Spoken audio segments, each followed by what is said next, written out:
Tanvi here. I hope you are doing well. And if you are new here, then this is where we talk about books. Today, we are going to talk about another exciting book series, The Land of Stories, specifically the first book, which is The Wishing Spell by Colfer and illustrated by Brandon Dorman. You know when you get obsessed with a particular book series after reading the first book?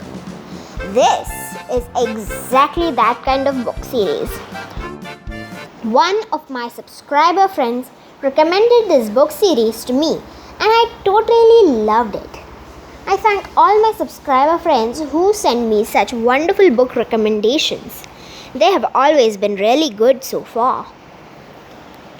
Also, I have been getting many requests to do a bookshelf tour again, but I haven't added a lot of books to my shelf good enough for a tour.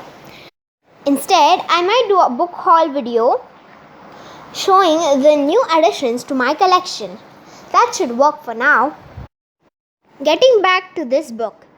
So friends, I totally love such books which take me to imaginary lands, which have a bit of magic, mystery, fun and humor. This book is a winner.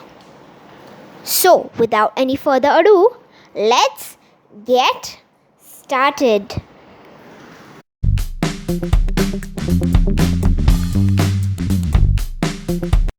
I have this Kindle edition.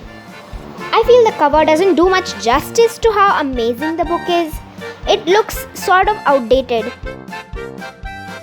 Maybe the author or illustrator wanted to bring out that look, but it didn't work for me.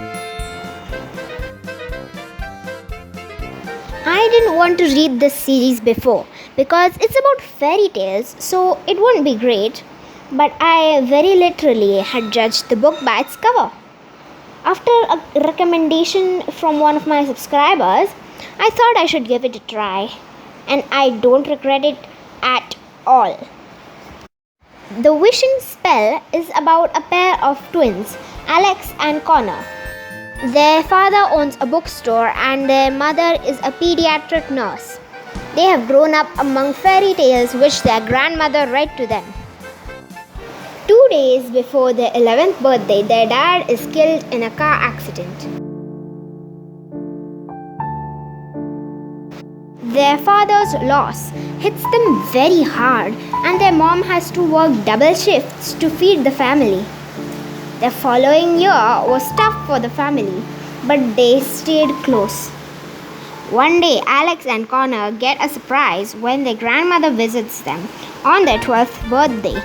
After dinner, they open their gifts and find one more surprise. Their grandmother had gifted them a fairy tale book. The twins are delighted to see the book, which has an emerald cover titled The Land of Stories in gold writing. The book was a family heirloom. Alex takes the book to bed that night and gently flips through the pages. She was enchanted by the colorful illustrations of places and the characters. She just loved fairy tales. I wish we got to choose which world we lived in, said Alex, running her fingers over the illustrations. They were so inviting. She imagined about how it would feel to be a part of the world inside the book. The world unaltered by political corruption or technology. A world where good things came to good people. After she falls asleep, something magical happens. The book starts humming and glowing. Alex gets obsessed with the book and Connor is unaware of what's happening. But he keeps doubting about his sister's unusual behavior. He keeps hearing these unusual sounds coming from his sister's room. One day, Alex carries the book to school and the book starts making unusual noises in the middle of the class. Alex then takes the teacher's permission to go to the restroom and runs away with her bag.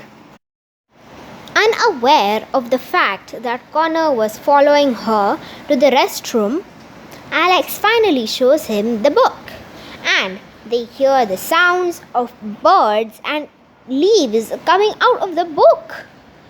Connor was skeptical earlier as it was hard to believe it was magic. Alex tells him that if we place things on the book, it sinks inside. How magical is that? Suddenly, a red bird flies out of the book. Both kids panic and run around the restroom. Connor then decides to get rid of the book, but Alex disagrees, as it was a family heirloom. Connor realizes that Alex has her own plans for the book. So, Connor keeps a close eye on her sister.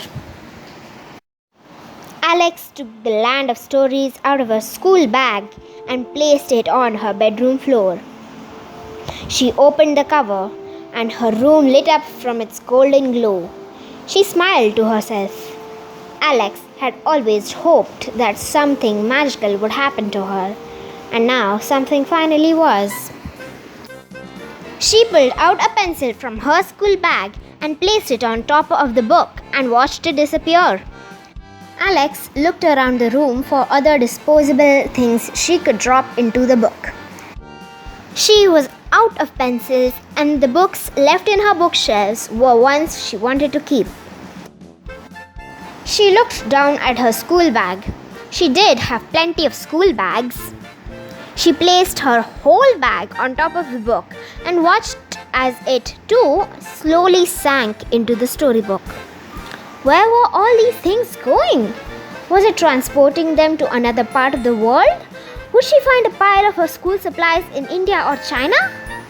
Or did the book send the items someplace else entirely? Was it possible that they were going to another world? Was it the world that Alex secretly hoped for? There was only one way to find out. It was an idea she had managed to suppress all week. What if she went into the book? No, she couldn't possibly do such a stupid thing. What if she never came out? But what if she stuck her hand into the book? What would happen? Would it hurt? Would her whole arm disappear? Alex's curiosity overruled her caution. She sat on her knees and bent over the book very carefully. Alex started with just her fingertips. So far, so good. There was no pain. She only felt a warm, tingly sensation. Alex reached farther.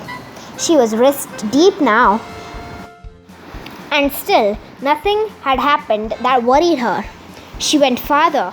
The book was up to her elbow. If the book hadn't been there, her hand would surely be sticking through the ceiling downstairs. Alex leaned forward even farther, almost shoulder deep into the book. She moved her arm around, seeing if there was anything to grab onto inside it. Suddenly, her bedroom door burst open and Connor ran inside, sweating and out of breath. "Alex, don't do it!" He completely startled her.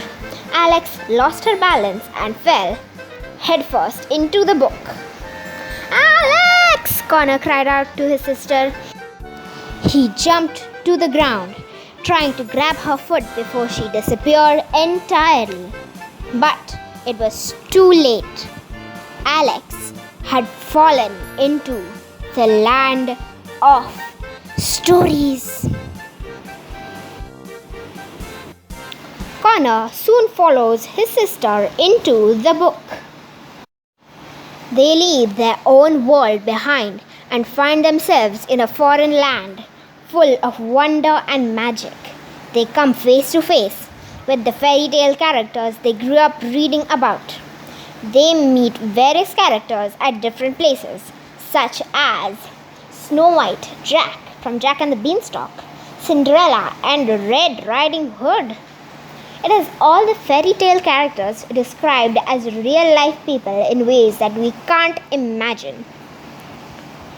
This book is full of mysteries, secrets, danger, adventure, and backstories.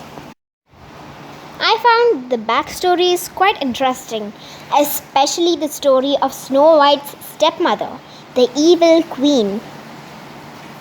It is very sad. It shows us the other side of the queen and under what circumstances did she turn evil.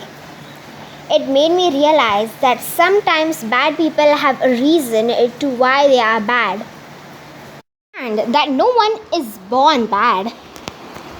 It's definitely not hard to get lost in the wonderful world of Land of Stories.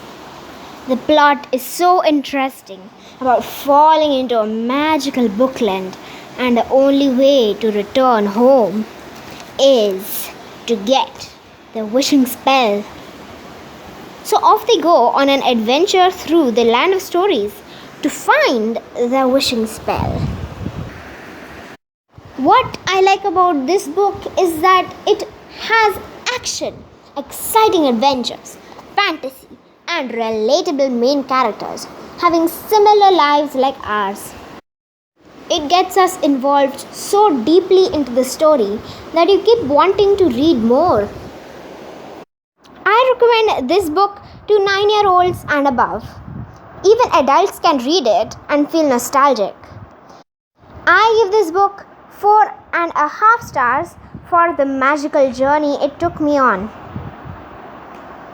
That's all for today, friends. Stay tuned to my channel for more reviews on fictional and non-fictional books. Please subscribe to my channel if you liked my review. See you later. Until then, goodbye.